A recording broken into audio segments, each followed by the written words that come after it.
everyone, I'm Anna Huthmaker with Huthmaker Violins, and this is another one of our Students Stuck at Home video series. Now, if you've been paying attention, you know that a couple of weeks ago I did a video on beginning sight reading.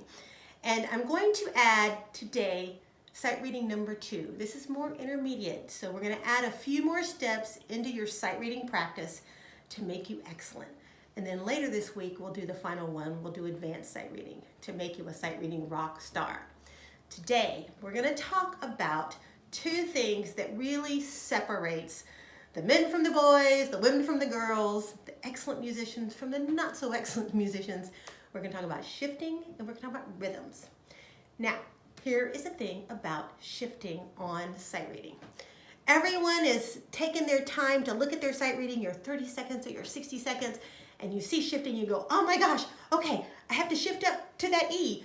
And then you go on and you study the rest of the music.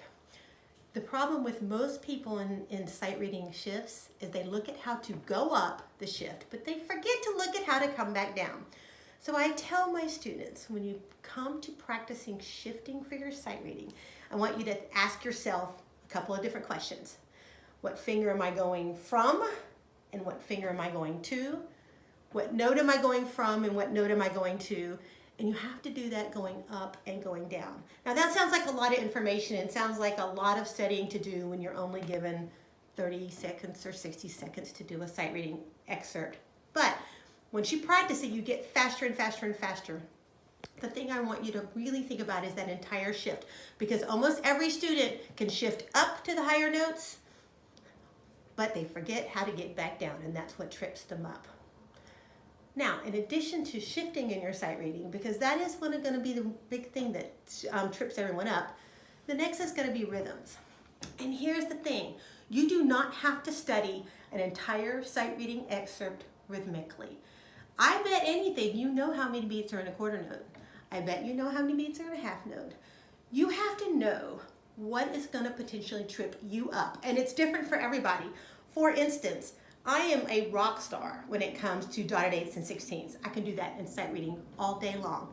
But if you turn it around, you do the Scottish snap, where you have a 16th and then the dotted 8th, it messes with my mind every single time. You need to know which rhythms tend to trip you up, which ones make you go, because it's that moment of hesitation in sight reading that causes you to have an issue. So how are you going to learn that for rhythms? I'm going to suggest, do you know this book, Essentials for Strings? Not Essential Elements, but Essentials for Strings. I went off and left mine at home.